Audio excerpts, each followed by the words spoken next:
Visitor, is the Tarask not enough to destroy your party? Why not try beefing it up using this homebrew variant rule?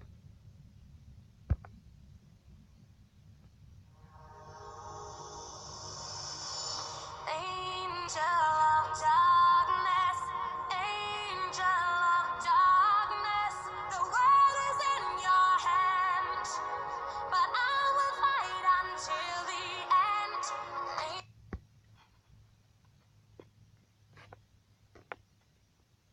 Welcome back, viewers. It is I, Drayhan, and I am online.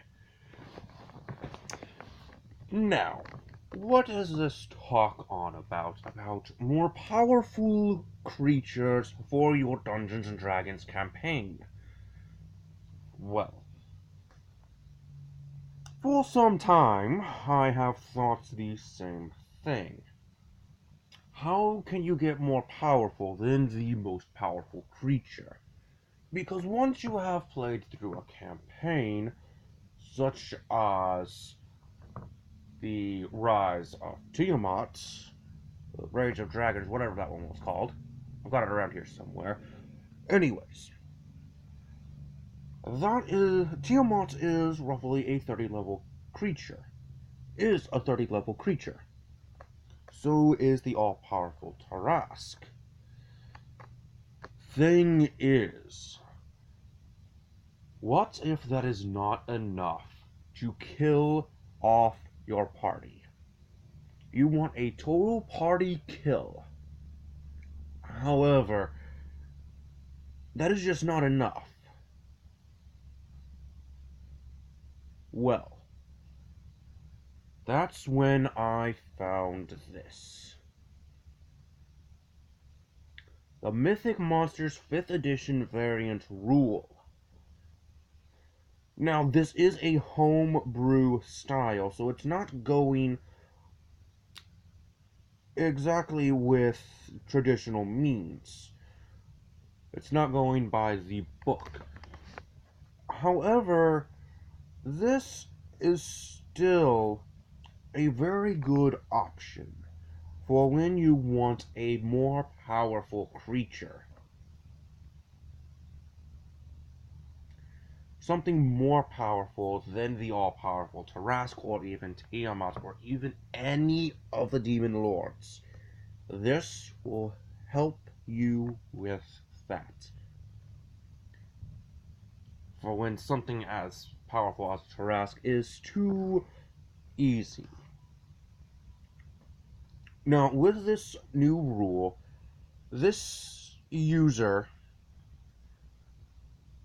no name was given, so credit to them for coming up with this.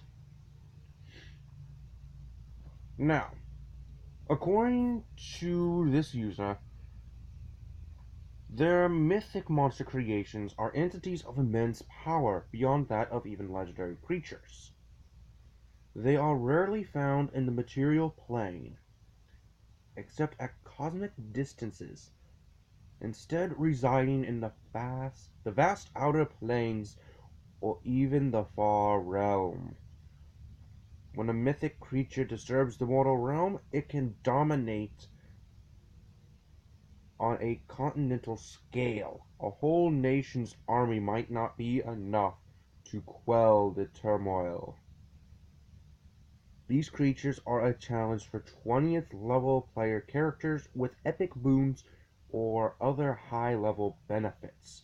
So this is definitely for those epic level characters, for those that you can't kill by normal means.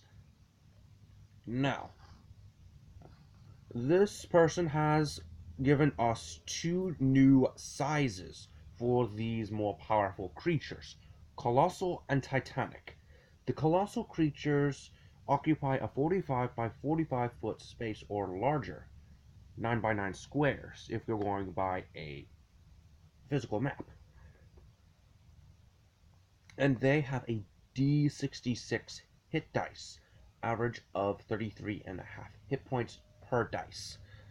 The Titanic goes by 90 by 90 feet. So you can basically have an actual god figure take up the Titanic monster space.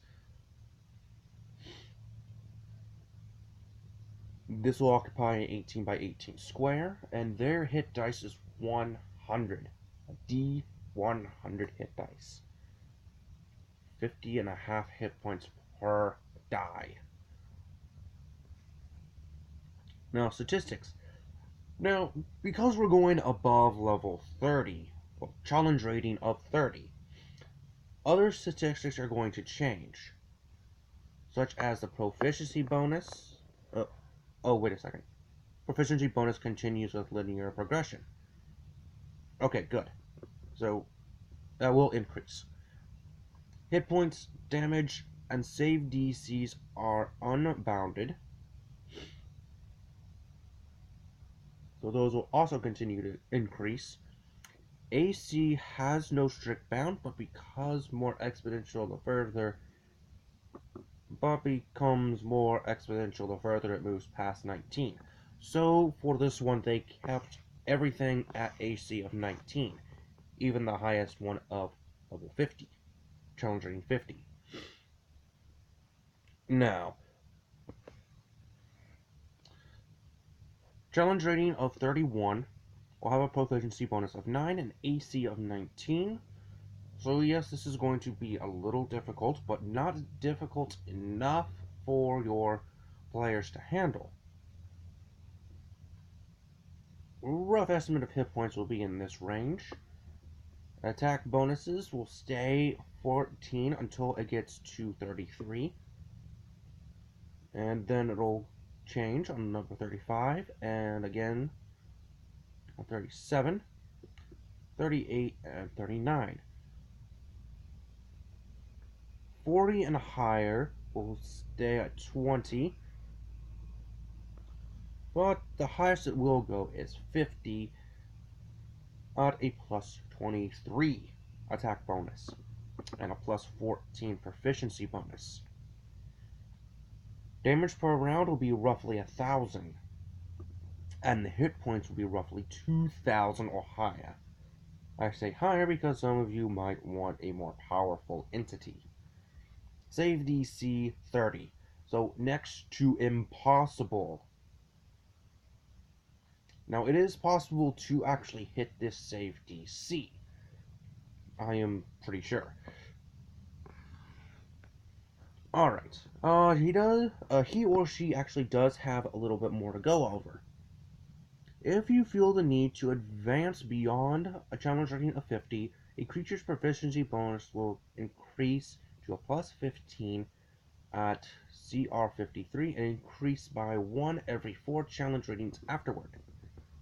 The expected hit point range increases by 134 per challenge rating. The expected attack bonus increases to plus 24 at a challenge rating of 53 and increases by 1 every 3 challenge ratings afterward.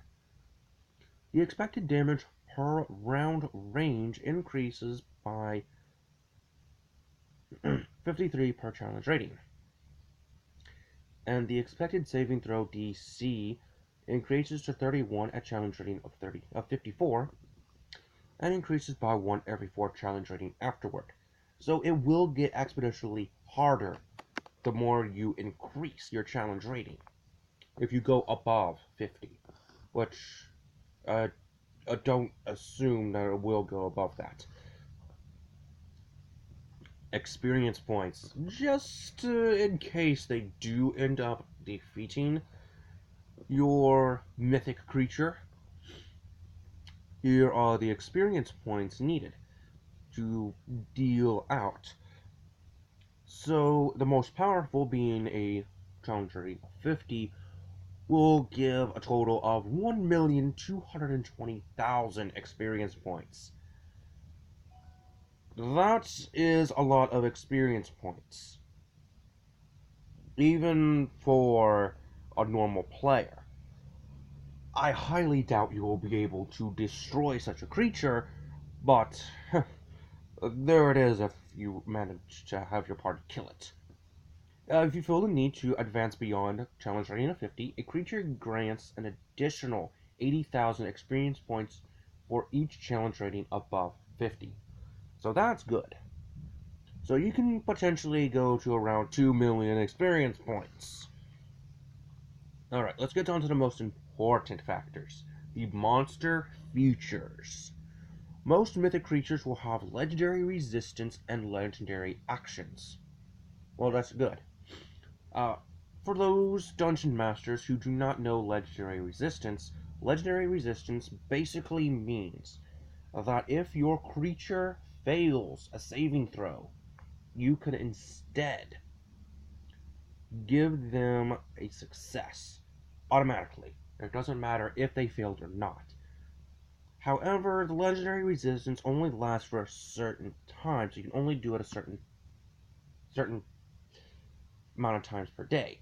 For example, let's go back to the Dungeons & Dragons Monster Manual here. Legendary resistance for the Tarrasque is 3 times per day. And as shown here, if it fails a saving throw, it can choose to succeed instead. But you can only do it 3 times per day.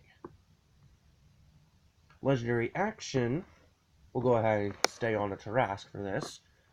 Legendary action can take the creature can take 3 legendary actions. Blah blah, can't talk.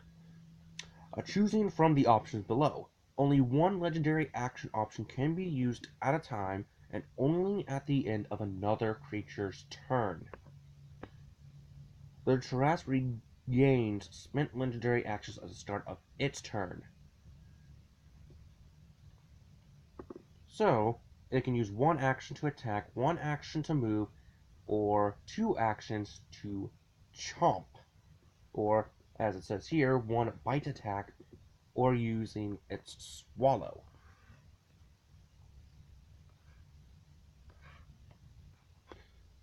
Alright, going back over to here, we also get these lovely features. This one right here, the Mythic cannot be surprised and always goes first in initiative order. So it is the first to make it move. That's going to be troublesome for your party. Now, the challenge rating increased the Mythic's effective damage for 1 round by half its normal damage. So it kind of just increases the damage. If the Mythic fails a ability check for legendary ability, it can choose to succeed instead. The ability check. So if it's searching for something, then yeah. Good luck trying to have your party to hide, because basically it'll be able to find them instantly with this ability check. Omniproficient. The Mythic is proficient in all skills, tools, and languages. That is pretty good. Unattune. Now, this is... this is hilarious. When the Mythic hits a creature, that creature loses attunement to one of their magic items. Yeah. So that powerful magic item that might be able to kill this creature, if this creature is able to deal damage to whoever's holding that magic weapon, they're going to have some problems. The next one is Unknowing Aura. Creatures within 120 feet of the Mythic are not considered proficient in any skills. Holy cow. That is dangerous.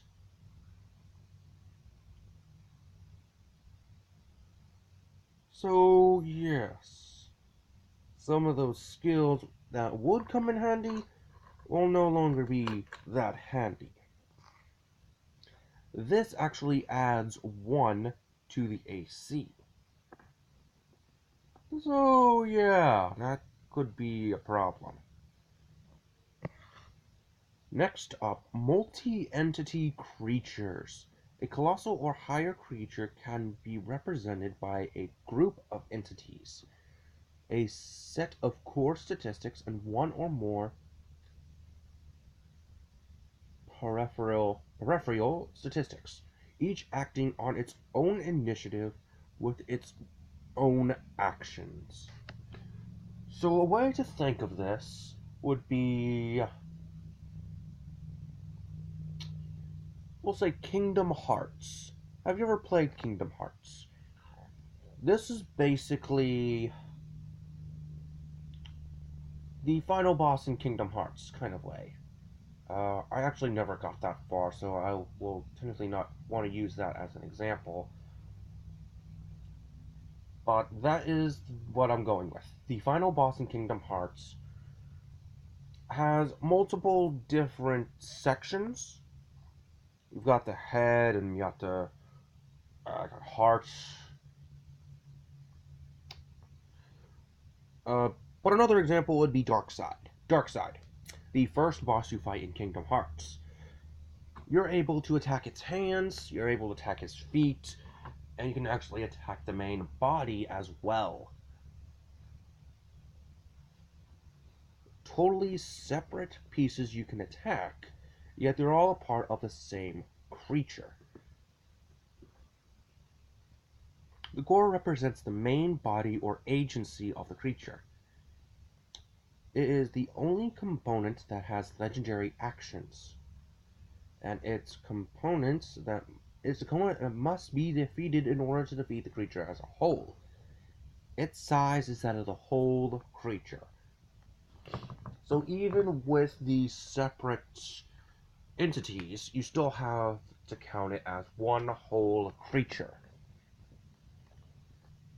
So for Darkside as an example, we have the core body, and then you've got the two arms and the two legs.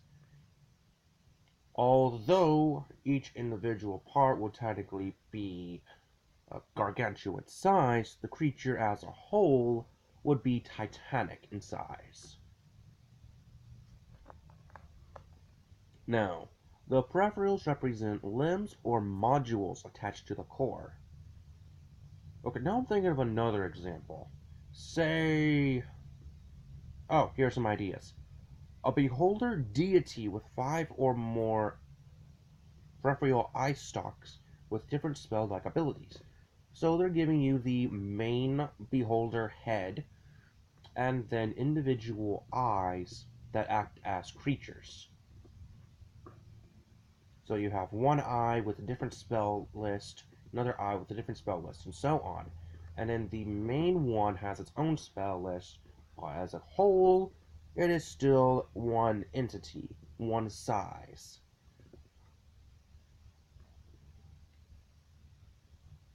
Oh, looky there, another example. The golem with shoulder cannons, a chest plate that must be destroyed to reveal the weak points. That's pretty good. So it's kind of like a giant castle. Say, say a wizard turned his castle into a giant golem. You have one tower being a creature on its own, another tower being a creature, and the main fortress bit as the main body.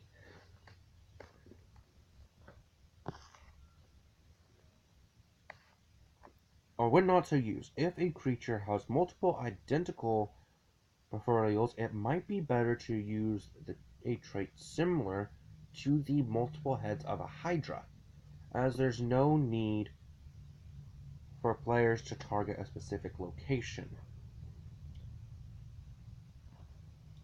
Now, if you're wondering, oh, what stats would these guys have? Well, here, the peripheral entities are usually mindless, with intelligence of 1 and charisma of 1, and oblivious, wisdom of 1, and have an immunity to being blind, deafened, charmed, frightened, prone, and unconscious. And they have a speed of 0, and can't benefit from any bonus to its speed. is always attached to the core entity. They can even act if the core entity is incapacitated, but are incapacitated if the core entity has 0 hit points. Now this one's a little more confusing, because I'm not sure how this one would... Well, I guess we can go back to the golem example, because the cannons can work as their own thing. They can still defend the core if the main golem is not able to move. Let's see. Much smaller than the core entity and half as many hit die. So that's a good way to put it. Now, we do have some mythic examples. Abaddon's Locust, an adult prismatic, an ancient prismatic, a force dragon wyrmling. That's interesting. Even though it's a challenge rating of 16. A great worm prismatic and a great worm red. The living dimension. Challenge rating of 38. I guess we should go ahead and take a look at some of these. We'll take a look at the living dimension first. Oh, I forgot I'm offline.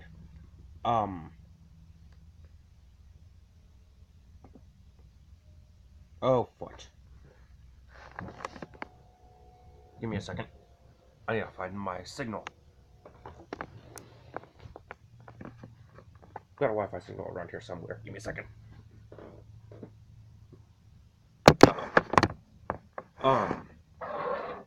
Well then.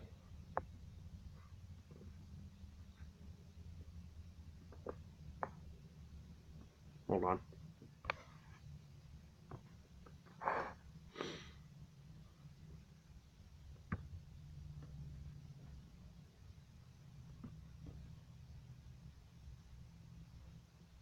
You've got to be kidding me.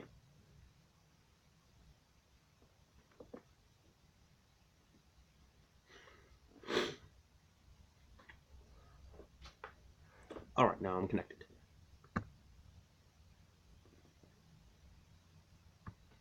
Alright, sorry about that. I did not mean to get disconnected from my internet. Now, let's try this again.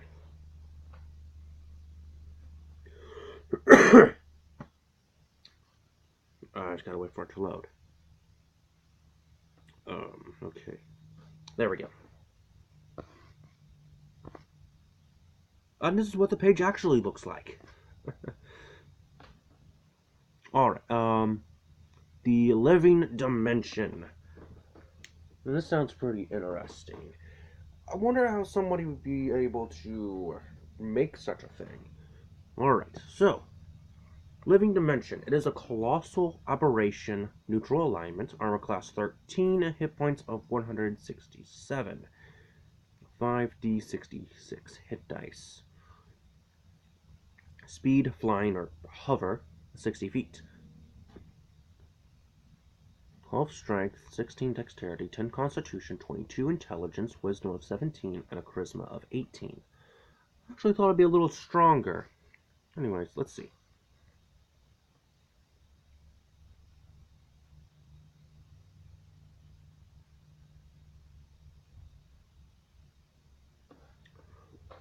This is pretty interesting.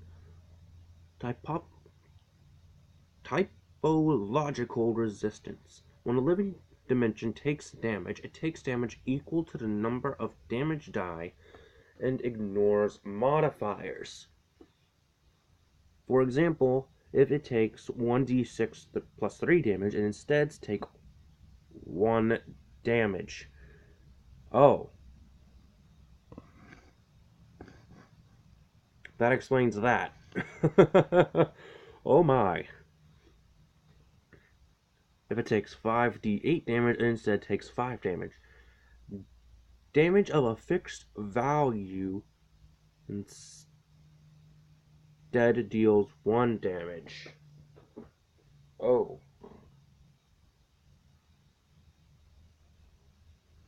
So, the best thing you can do to the dimension is just blast it with a couple of magic missiles. Then at least you can deal 3 damage.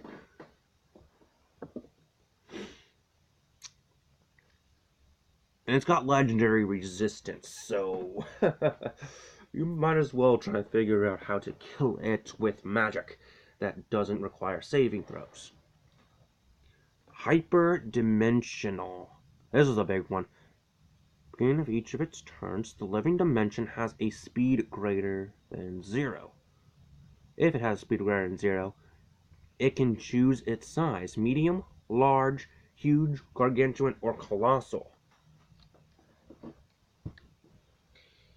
If its new size encompasses other creatures, those creatures must make a DC 25 dexterity saving throw. On a successful save, the creature can choose to be pushed back or to the side until it is no longer in the same space as the living dimension. Oh.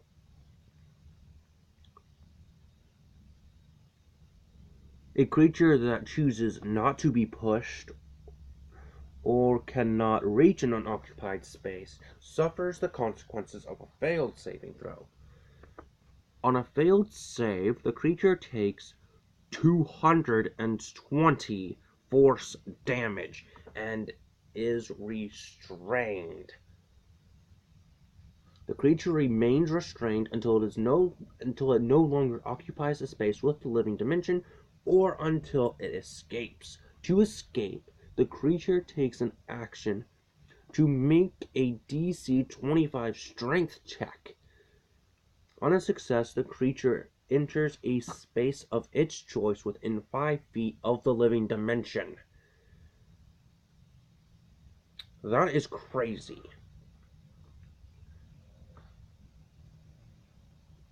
Obliterate. Creatures killed by force damage dealt by the living dimension leave no trace of a body behind, and it can only be restored to life with a wish or true resurrection spell.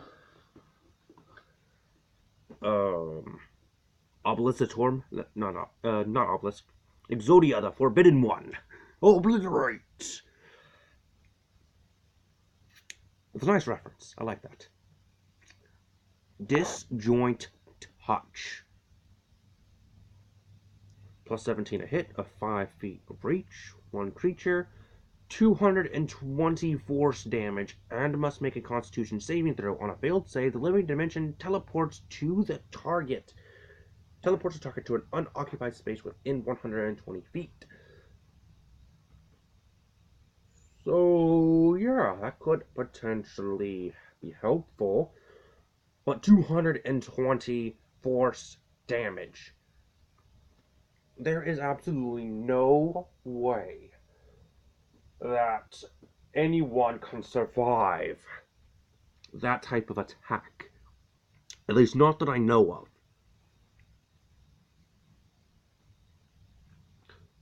Legendary actions. We have Pockets.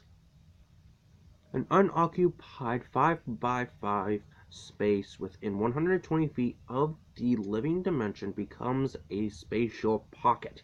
Creatures that move into a pocket must make a DC 25 dexterity saving throw or be restrained and take 66 bludgeoning damage as though they had fell. The restrained creature can use its action to make a DC 25 strength check. On a success, the creature is no longer restrained and enters a space of its choice within 5 feet of the pocket. That's interesting. The living dimension can dismiss any number of pockets at the start of its turn, although it itself immune to their effects. That's nice. Fly. The living dimension flies 60 feet. Rotation Matrix takes 3 actions. All creatures within 10 feet of the living dimension are teleported 5 feet to a space of the living dimension's choosing. If the creature's new position is further away from the living dimension, the target ages 1d6 years.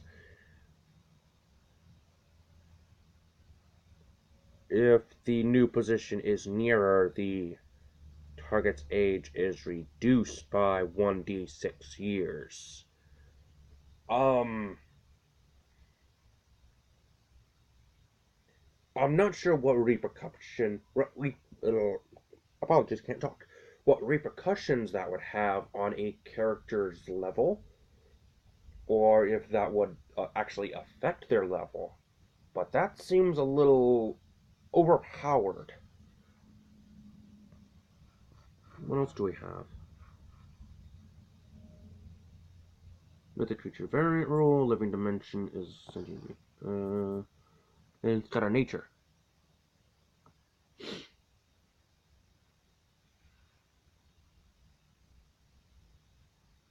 Interesting.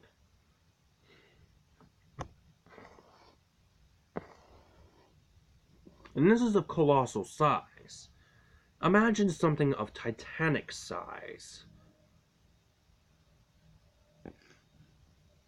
Imagine what repercussions that would have. Alright, let's see what else we have.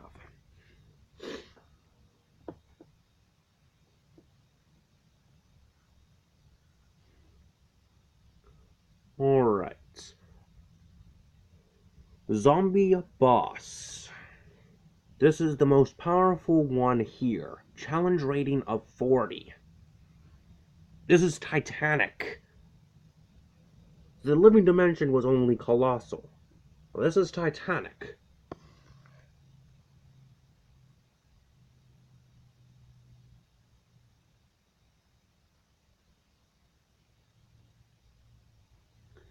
Alright, it has armor class of 19. 1,310 hit points.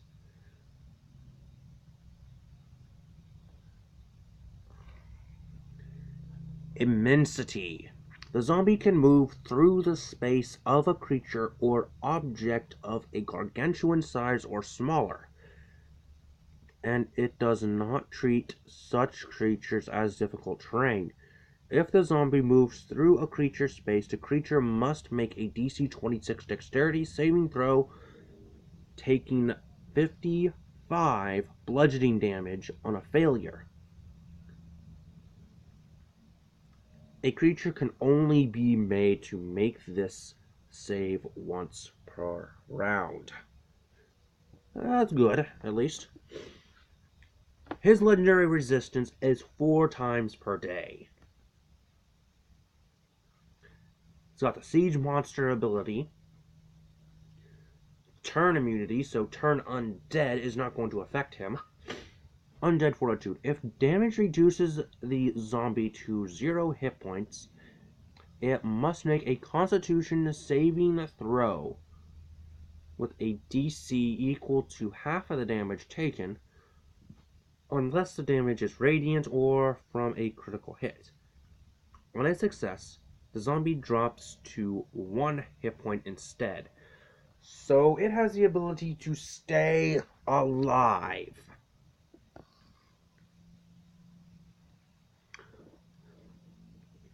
The zombie boss can use its frightful presence and make 2 attacks. It's got Slam, Throw Rubble, and Frightful Presence.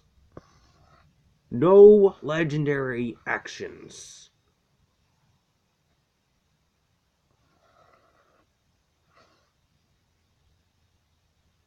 And this is Titanic.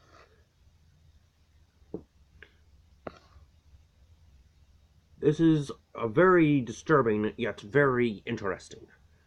Challenge rating 40. 460,000 experience points.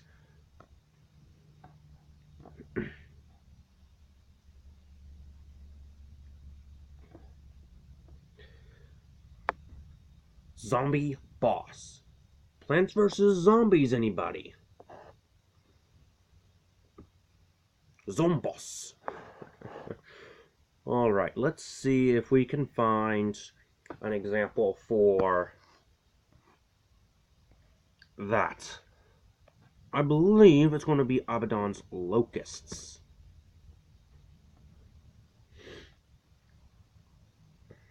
I thought it would be the Living Dimension for sure, but...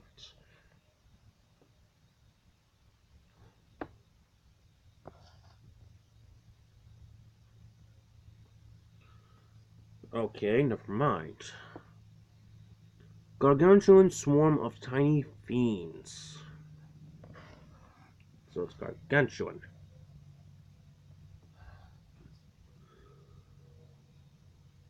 It's got magic resistance, drone of destruction. I almost said desecration, but that sounded much better.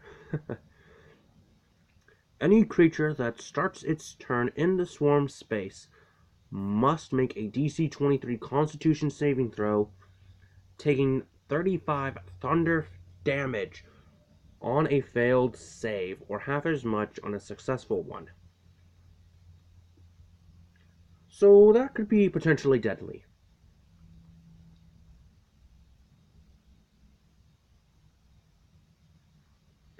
Stinger has a chance of poisoning the target.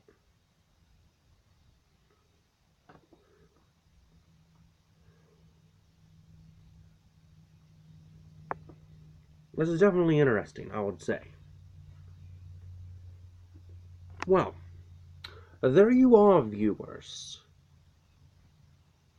That is the Mythic Monsters variant rule. If you wish to check out this page for yourself, this is the link.